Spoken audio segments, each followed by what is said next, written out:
Hi, I'm James McGuire at the Peer Accelerate Conference in Las Vegas. We're talking about data management and artificial intelligence, including how to optimize your data strategy to get the most from AI. To discuss that, I'm joined by someone who knows a lot about the topic, a real expert in enterprise IT. With me is Chad Kenney, Vice President of Product Management at Everpure. Chad, I've been looking forward to our conversation. Same. Yeah. Good to be here. Fantastic. So I want to ask you about data management and AI agents, a lot of good stuff. But before that, I want to talk about the company itself, because I think there's an interesting story there. The company said a rebrand. Yep. And of course, it used to be called Pure Storage. Now it's called Everpure. Yep. The interesting thing for me is that I've covered enterprise IT a long time, if I'm just going to admit that. Yeah. I've known Pure Storage for a long time. It's always been a really well-known brand, a well-considered brand, a trusted brand. Yeah. So what is it that really prompted the rebrand? Yeah, so if you think about it, we did really great at just building simple storage solutions. And I think that was Pure Storage, right? Right. We kind of slowly evolved into building autonomy around infrastructure, really abstracting away the core storage stack and really trying to build over a number of years even? Is that just to be clear? Yeah, we started on about 3 or 4 years ago in a product called Fusion. Yes. It's now been kind of natively integrated within Purity and kind of the autonomy layer around how we control these systems. Mm-hmm. But we started to see this abstraction kind of moving away from the boxes into starting to talk about groupings of data. Right. And those are more in a storage construct, but still in a different abstraction. Mm-hmm. As we got further, we started to realize we really wanted to be able to understand data to help customers be able to rationalize it better and get the value the much value as they possibly could. And in a world of AI, started to open up challenges of silos and issues that we really needed to solve for. Right. So as we got further into this, we started to realize we're kind of moving away from, not moving away from storage, but evolving into data management. It was like this storage management to autonomous infrastructure to data management. And so we just weren't the same kind of company we were before. We were expanding out. We wanted to change the perception of what we were doing. Mm-hmm. And so Everpure was really part of 2 components. Evergreen, which is what people loved about us for our evergreen architecture, where we never took downtimes and you could swap out componentry. Yep. With Pure. And Pure will always be. And so we're kind of a perfect pairing between the 2 names. So I'm hearing it's kind of a natural evolution. It wasn't like one day people woke up and said, we need a new name. It was like there was a period of evolution. Yeah. I think we'd wanted to kind of change the storyline of the company for periods of time. I think we always realized that we had bigger aspirations than just storage for many years. I think this was just the perfect time. We had started to really build things that were different than a traditional storage solution was delivering. Yeah, makes perfect sense. Yeah. Well, I mean, speaking about data and data evolving, I think I'd love to get your advice in terms of so many companies are moving into AI, and of course, every AI story is really a data story. That's not always known, but it's very true. And companies are struggling with their data strategy. Maybe it's fragmented, maybe it's in silos. Yep. And so what advice do you give to companies to get the most from their data for AI? Yeah. So there's a couple layers to this. The first is typically storage has been very siloed in nature, where you don't even know what's out there for the most part. Right. And so, we last year came out with this concept of an enterprise data cloud. It allowed you to unify your storage together. Mm-hmm. So it would be one kind of common virtualized cloud of data. Yep. That allows you to break up the silos and start to rationalize data more holistically at a storage level. As you progress in this, the next logical step is, how do I make it autonomous so I don't have to manage it? Because if you're managing the infrastructure, it's very hard for you to go manage the data at the exact same time. Right. The next logical concept was, how do we prep data more effectively? So we built a product called Data Stream that actually vectorizes data in the locations it's at, whether it's on Pure or whether it's on other devices. Okay.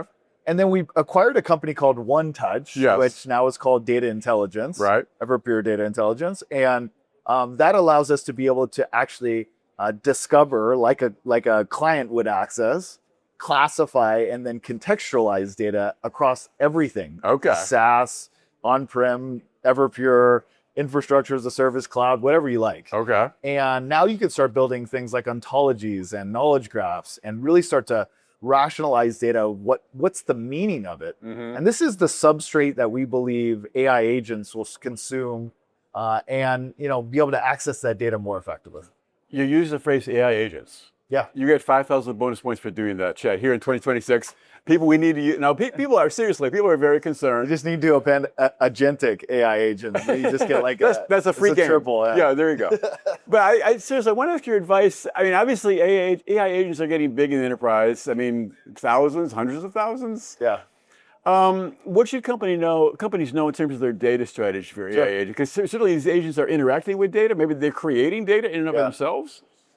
Yeah, so let me give you a kind of a fun analogy. We talked about this on Main Stage with Charlie's was effectively, we started off in the ERP era where you had like everything in one. It had all of your data, it had all of your context and all of your workflows. Okay. We later then broke up applications into many different types. We call it the app fragmentation era. And there were built workflows for specific functions like CRM and ITSM and I remember all of these things, right? Yep. Within those, you had separate silos of data, separate context, separate workflows. Wow. So now what we're seeing is agents are getting built into those applications, but they only have the context and awareness of what's going on in that application, unless you were to pull all of your other data into that thing, which they kind of want you to do. Instead, what you need to do is you need to actually pull the context up and have it be shared across all of these applications to start with. Okay. This allows you to do some fundamental things. So let's look at the problem. Like imagine if you built an agent in your CRM. Right. I said, I want you to approve profitable orders. Okay. It has no awareness of what COGS are, your suppliers, how much you sell your product, or how much your products cost to manufacture. Right. They only know what quotes you put out there for customers. And so it only has the rationalization of the context that it has in that application. If you want to actually answer the question effectively, you need to understand all of the other systems that are in place. You need to have the agent does actually. Yeah, they need the shared context that goes across all those applications so they can understand the meaning behind it. Oh, this product has these parts which gets manufactured at this cost. So let me check to see what the margin profile is for this quote. Yep. And I then say whether I approved the order or not. Sure. So that shared context becomes incredibly important. So it's kind of like the next logical construct that we're working on with OneTouch is building that shared context layer. Mm-hmm. Over the longer term, we also believe that applications data needs to be consolidated as a single system of record. Okay. So that agents can also access real-time information, not latent information, like creating another silo like we saw in analytics and data warehousing. Mm-hmm. We want it to actually be real-time transactional data that these agents can access as well. I'm hearing some IT manager in my mind say, oh goodness, I want my agents to have just little bits of knowledge because I don't want them to go rogue. And you're saying we're going to need more and more knowledge. And so I'm worried all of a sudden. Like what would you say to that individual? Yeah, so it's actually almost the paradigm that we're trying to avoid. If you think about what most people are doing is they're building agents and they're having them connect to all the apps separately. Oh. And the problem with that is there's no role-based access controls. There's no management of what information it has access to. Right. So it's very prone to potentially accessing the wrong information and providing the wrong information to the individual or information they shouldn't have access to. Okay. By building in the substrate of a shared context, you can start putting controls around it and governance. Okay. So those agents only have access to the things that they should have access to. Okay. So it actually is a secure system. It is building governance now at the higher level, at the data level, versus we're also building governance at the storage construct level as well. Okay. Well, let's get back to Everpure for a moment, because I think it's, the company's strategy says something about the market. I'm curious about what is your take on how Everpure can compete in a world where there's some big players, cloud players, that are putting money into data management and then storage. I mean, what is Everpure's strategy in that kind of a world? Yeah, great question. I think all of us believe that data should be core to any enterprise. No doubt, yeah. I don't think that that's an arguable thing. I think we all have a little bit different architectural approaches to go after it. Many of them want all of the data to be put onto their system so they can create a semantics layer on top of it, and allow you to be able to query all of your data holistically.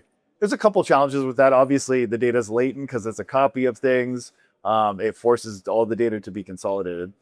We decided to go with an approach that was a little bit different. Architecturally, what we said is we want to be able to understand the context of all data, whether it sits on our platform or not. We don't need you to go create another copy on us. Okay. And in doing so, we give the customer the ability to understand meaning of all of their data holistically. And so it is a different approach. I think it will be more fundamentally easy for enterprises to rationalize, to not have to move all of their data and keep control of their data versus having to put it in all these other environments. Am I hearing the word multi-platform, or am I not hearing you right? Yeah, so what Everpure's data intelligence provides is it can connect to cloud repositories of data, to databases, to SaaS offerings, to anything. And it goes in and continually discovers that information. It then classifies what it is. So it's great for things like governance and looking for, sensitive data and compliance. But then it also builds a knowledge map, which allows you to interconnect data. So you know how, for us, a customer is the big core thing, but customer information is a little bit different in our ERP system versus our CRM versus our ITSM. All of these things are naming them differently. And so building this knowledge graph allows you to actually interconnect the data effectively. Okay. And so that is the big difference is we're providing customers with a meaning and understanding of their data outside of needing them to send all of the data to us. Right. Okay. Well, I want to make sure we touch on the news. Any news that was released? Yeah. What are a couple of big data points that we need to share? Sure. So data intelligence is a big one. We've spent a lot of time on that one already. Yes, that's a big one. Data stream. Data stream, yes. Yeah, data stream effectively is a way to prepare data for AI. They showed a killer demo where they were building a traffic court agent that allowed you to look up prior cases that were similar to the one that they were looking at. And also allowed you to talk to your data, because now that you've vectorized the data, you can start conversations with it and ask for similar cases or similar this and that, and be able to churn through the data versus manually going through it. Okay. You can't just do this by, just having files out there and pointing an agent to it. You need to create the vectors so that they can find correlations between it. Right. So it's real. I'm hearing a lot about context and meaning of data. It's not just stored data, it's intelligent data. Yeah, that's kind of called the tops down view of things that we're building. Okay. On the bottoms up view, we announced a bunch of key capabilities for Fusion in particular. So this puts data controls around the infrastructure. So think about things like compliance, reporting, and remediation. Right. Today, most customers are ad hoc configuring things, manually managing it. So I showed a demo on stage, or Matt, my demo buddy, showed it, which was changing a policy to 30-day retention for a ransomware attack. Oh. It would take people months to be able to figure out how to actually do that manually. But with a policy-driven approach, you can just change the policy and it actually baselines everything to that new policy. Okay. The second big area was performance firefighting. So we announced a capability called dynamic workload mobility. Okay. It allows you to be able to move workloads around to predict issues before they occur, predict performance issues, and then move the workload to avoid the issue. I call it kind of accident avoidance. Okay.